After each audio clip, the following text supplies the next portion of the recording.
Sir, जो चीन border पर हुआ उसने पूरे देश को एम्बैरस किया है और अभी के हालात ऐसे नहीं हैं कि चीन में सब कुछ सुधर गया। अभी भी बातचीत चल रही है और बाकायदा हमारे फॉरेन मिनिस्टर को कहना पड़ा कि उनको पूरा विड्रॉल करना पड़ेगा। और मैं चाहें तो आपको अमेरिका के एक बहुत बड़े जनरल का एडमिरल फिलिप एस डेविडसन, जो इंडो पैसिफिक में यूएस मिलिट्री को कमांड करते हैं, उन्होंने बाकायदा कांग्रेस की हेयरिंग में ये बोला है कि अभी भी चीन कई जगह से नहीं गया है, हम उन पर ट्रस्ट कर सकते हैं, हम अपने नेशनल इंटरेस्ट की बात कर रहे हैं।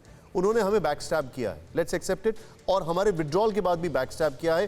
जनरल गुरमीत तो हमारे साथ बैठे हुए हैं, खुद एलएसी हो के आए, इसी चैनल के साथ भी गए एलएसी, और वहां पर उन्होंने पोस्ट कमांड कर रखी है। नंबर 1। नंबर 2, जो सबसे बड़ा चैलेंज जो मैं इमीडिएट चैलेंज देख रहा हूं, वो इमीडिएट चैलेंज ये है सर, जो जिसको लेकर बहुत दुख हो रहा है मुझे। हमने अफगानिस्तान के बिल्डिंग में करीब $3 बिलियन लगाए, पार्लियामेंट बनाई, सलमा डैम बनाया, सड़कें बनाई, बच्चों को एजुकेट किया, आर्मी को ट्रेन किया, वो अफगानिस्तान कोलैप्स कर रहा है, चलिए समझ में आ गया। लेकिन हमारी कोई पूछ भी नहीं रहा है, मतलब we are not even a stakeholder. इन दो चीजों पर आपका क्या जवाब है? बहुत शार्प रिएक्शन राजीव सर। मैं निशान जी, आप बहुत बुद्धिजीवी हैं, बहुत इंटेलिजेंट, और हमारे पैनल पे भी बहुत इंटेलेक्चुअल लोग बैठे हैं। अब बार बार आप एक शब्द कोट कर रहे हैं कि हमें कोई पूछ भी नहीं। यस, हम नेटो फोर्सेस नहीं है। हमारा योगदान तालिबान को अटैक करने के लिए नहीं था, हमारा योगदान हथियार सप्लाई करने में नहीं था, हमारा योगदान इनमें से किसी भी बात में नहीं था। मैंने अभी थोड़ी देर पहले आपको कोट किया, हमारा योगदान वहाँ की डेवलपमेंट में था, वहाँ की जनता का विकास होना चाहिए इस बात में था।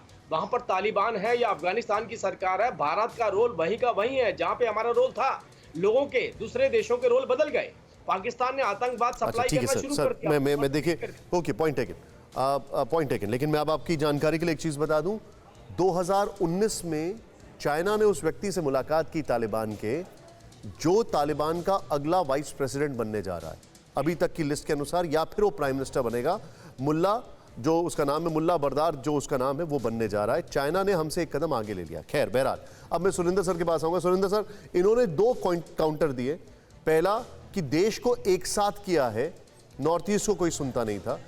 दूसरा, हम अपने आप को कई जगह पर सेल्फ सस्टेन करते जा रहे हैं। आपका इस पर क्या काउंटर है? तुरंत।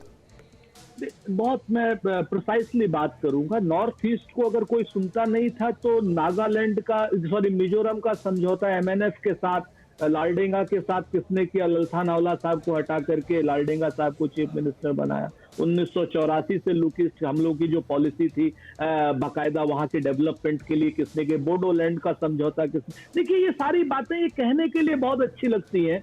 आप हमको बता दीजिए ना कि अगर हमारे 2 राज्य आपस में भारत पाकिस्तान की तरीके से लड़े तो ये आपने देखने का नजरिया है आपका, वहां डेवलपमेंट का नजरिया है, विकास का नजरिया है, या विनाश का नजरिया है? इस चीज को इससे तो बेहतर नहीं देखते आप। देखिए, वो एक बहुत बात, एक मिनट, आपने जो पॉइंट रखा वो वैलिड पॉइंट है। मैं आपसे एक डायरेक्ट सवाल पूछता हूं, मैं इतनी देर से वेट कर रहा था।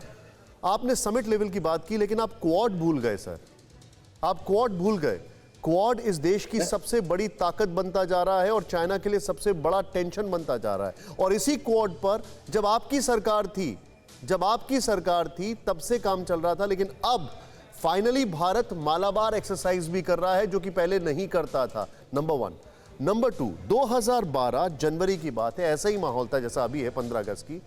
पैरा ट्रूप्स का मूवमेंट चलता है, और अगर आपको याद हो, मैं क्या बताऊं आपको, एक रेजिमेंट पूरी मूव करती है दिल्ली में रिपब्लिक डे के सेलिब्रेशन के लिए। यहां पर लोग मौजूद होते हैं।